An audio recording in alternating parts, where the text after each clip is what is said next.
aja, niatnya sih mencuri ponsel di toko ponsel, ternyata tak taunya yang diambil bala ponsel mainan. Upaya menciptakan korporasi unggul yang berdaya saing tinggi dari Kalimantan Tengah. Warga Pacet lokasi ini juga memutus akses jalan MH Tamrin yang merupakan keindahan gugus pulau di Raja Ampat, Papua Barat Daya kini diambang kerusakan lingkungan. Media Polisi meringkus 2 tersangka pembunuhan satu keluarga dengan total 5 orang korban di Indramayu, Jawa Barat. Tersangka berinisial R sebagai tersangka utama dan P yang membantu tersangka R menghabisi para korban. Sebelum lanjut, jangan lupa klik tombol like dan subscribe akun kami. Kabid Humas Polda Jabar, Kombes Pol Hendra Rohmawan, menuturkan pembunuhan berencana ini diawali dengan sakit hati tersangka R terhadap korban Budi Awaludin. R berencana menyewa mobil Avanza milik Budi dengan memberikan uang sewa sebesar Rp750.000 pada Senin 25 Agustus. Namun, saat akan mengambil mobil yang disewa, kendaraan tersebut ternyata mogok. R meminta uangnya kembali, tetapi korban Budi menolak dengan alasan uang sudah dipakai untuk belanja sembako. Merasa kesal, R kemudian merencanakan pembunuhan, kata Hendra di Polda Jabar, Selasa 9 September. Pada Rabu 27 Agustus, tersangka R menghubungi temannya, P. Saat bertemu P, ia mengungkapkan ingin meminta bantuan untuk menghabisi korban Budi. Tersangka P mengamini keinginan R karena diiming-imingi uang sebesar Rp100 juta.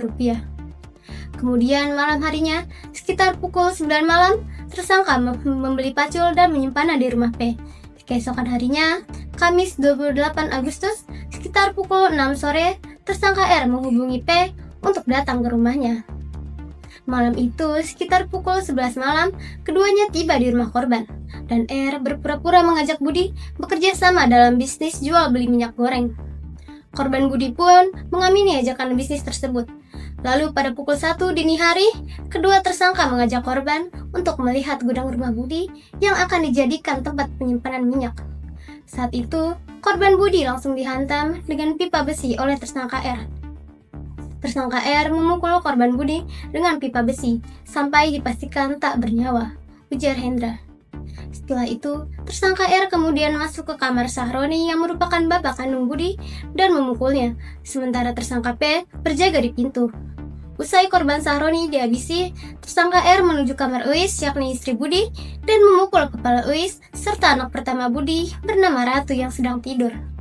Sementara tersangka P menenggelamkan anak kedua Budi yang masih bayi, Bella, ke kamar mandi.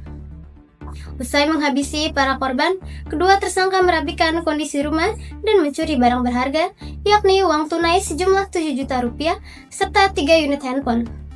Pada Jumat pagi, barang-barang perhiasan yang berhasil diambil diserahkan kepada tersangka P untuk dijual ke pasar Mambo. Di saat yang sama, tersangka P pun membeli terpal untuk menyeret para korban sebelum dikuburkan. Pada Sabtu 30 Agustus dini hari, sekitar pukul 1, kedua tersangka membawa jasad kelima korban ke halaman belakang rumah dan menguburnya dalam satu liang. Kedua tersangka berusaha menghilangkan jejak dengan memindahkan mobil korban dan menggadaikannya. Sekitar pukul 3:30 pagi, mereka membawa mobil pickup putih milik korban keluar dari garasi. Lalu pada pagi harinya, mereka menggunakan mobil Toyota Corolla milik korban lain untuk bersembunyi di sebuah hotel. Tak lama kemudian, tersangka R menghubungi seorang pria bernama Evan dengan maksud menggadaikan mobil pickup tersebut dan menerima uang sejumlah Rp14 juta melalui transfer ke rekening korban. Untuk mengalihkan perhatian, kedua tersangka mengembalikan mobil Corolla milik korban dengan cara diparkir di sekitar rumah Evan. Mereka lalu menyebarkan kabar seolah-olah Evan merupakan pelaku pembunuhan. Setelah itu, kabar tentang ditemukannya 5 jasad korban mulai ramai pada Senin 1 September. Setelahnya, kedua tersangka melarikan diri ke Jakarta, Bogor, lalu berpindah ke Semarang, Demak, dan Surabaya sebelum akhirnya kembali ke Indramayu.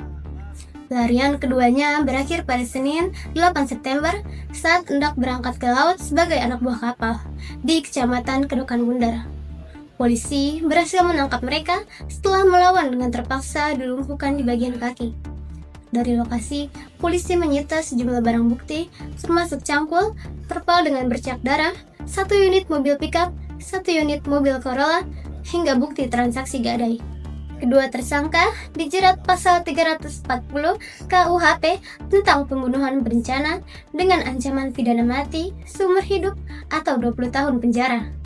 Mereka juga dijerat pasal 76C JO, pasal 80 ayat 3 UU nomor 35 tahun 2014 tentang perlindungan anak dengan ancaman 15 tahun penjara. Polisi masih mendalami motif keduanya dan kemungkinan adanya pelaku lain dalam kasus ini. Demikian informasi yang dapat saya sampaikan. Jangan lupa untuk berikan like dan komen Anda. Tetap ikuti berita terbaru hanya di RRV Media.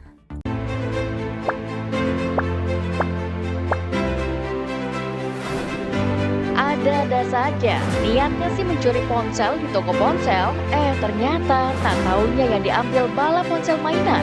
Upaya menciptakan koperasi unggul yang berdaya saing tinggi dari Kalimantan Tengah. Warga Pacet lokasi ini juga memutus akses jalan MH Tamrin yang merupakan keindahan gugus pulau di Raja Ampat, Papua Barat Daya kini diambang kerusakan lingkungan. Media